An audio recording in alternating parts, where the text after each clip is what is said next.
Cet épisode a été réalisé en partenariat avec Belin Éducation, je vous en dis plus dans la suite de cette vidéo. Aujourd'hui, je vous propose de vous plonger dans les épreuves du bac de français, en analysant 3 questions de grammaire qu'on pourrait vous poser lors de l'oral. Et puisqu'on ne badine pas avec l'amour est au programme, nous allons analyser des citations tirées de cette pièce de théâtre. Avec un peu de chance, on pourrait même tomber sur la phrase qu'on vous demandera d'analyser le jour J.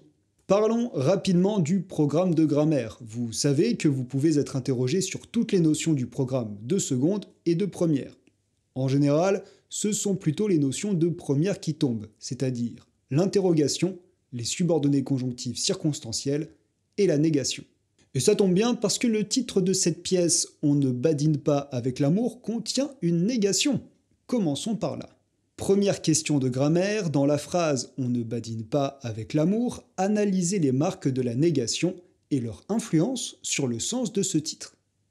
On trouve dans ce titre 2 adverbes de négation, le ne et le pas. Il faut impérativement les repérer et analyser ces adverbes lors de votre oral. En français, la négation se repose le plus souvent sur 2 mots. L'adverbe discordantiel ne qui marque le début de la négation et l'adverbe forclusif, ici le mot pas. C'est parce que la négation en français repose normalement sur 2 adverbes qu'on l'appelle négation bitensive. Dans certaines situations particulières, l'un des 2 adverbes manque, il faut le souligner. Alors si le premier adverbe est toujours l'adverbe ne, le second, lui, peut varier et cela impacte la portée de la négation.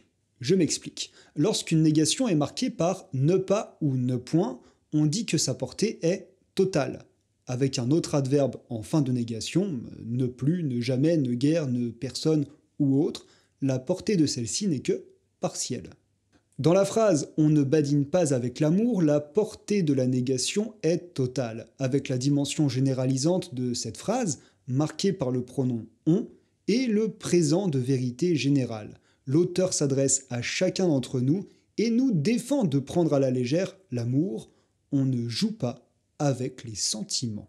Rapidement, dans cet autre extrait tiré de l'acte 3, scène 6, « Je n'entends rien à tout cela et je ne mens jamais », vous voyez qu'on trouve 2 négations marquées par les adverbes « ne rien » et « ne jamais ». Ces négations ont une portée partielle. Retenez que pour bien analyser une négation, on repère les adverbes et on analyse la portée de la négation. Avant de poursuivre, j'ouvre une courte parenthèse pour parler du partenaire de cette vidéo, Belin Éducation, et de la sortie d'une nouvelle collection, Les clés d'une œuvre. J'ai eu la chance de participer à ces ouvrages qui vous guideront dans vos révisions à l'approche du bac de français.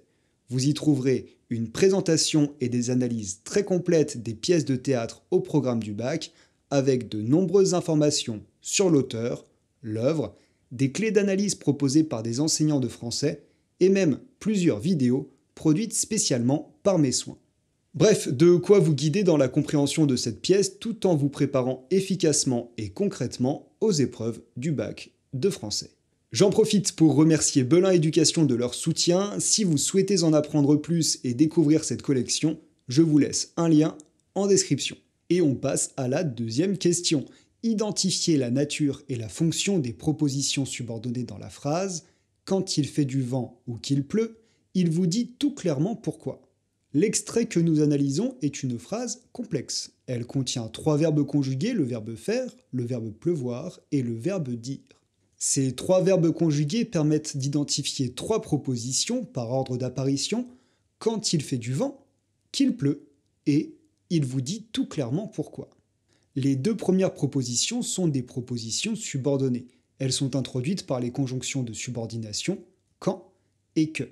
Vous pouvez voir que la première proposition commence par la conjonction quand, qui indique le temps. La seconde indique elle aussi le temps, mais puisqu'il serait étrange de répéter le mot quand, l'auteur fait appel à la conjonction que.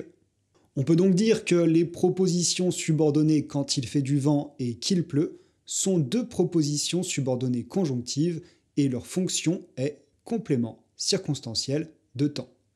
Pour bien analyser une subordonnée circonstancielle, on délimite la proposition subordonnée, on identifie le ou les mots subordonnants et on en déduit sa nature, puis sa fonction. Dernière question, nous allons analyser une interrogation. Commentez l'interrogation dans cette réplique de Perdiccas.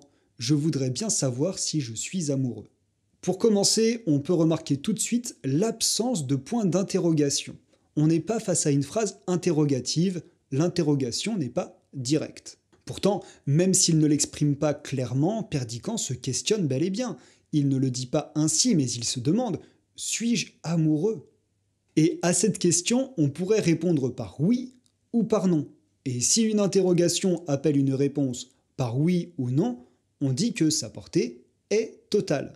Si la réponse attendue est différente, on parle d'interrogation de portée partielle. Ici, en plus de la portée totale de l'interrogation, on peut se questionner sur cette absence de point d'interrogation. Si cette ponctuation manque, c'est parce qu'on est face à une interrogation indirecte. Elle est marquée par une subordonnée « si je suis amoureux », une subordonnée interrogative indirecte qui complète le verbe savoir. En résumé, cette réplique contient une interrogation indirecte de portée totale. Pour bien analyser une interrogation, il faut préciser si elle est directe ou indirecte et analyser sa portée partielle ou totale. Voilà pour ces rappels, j'espère qu'ils vous aideront à préparer sereinement votre oral qui approche. Je vous souhaite une bonne journée.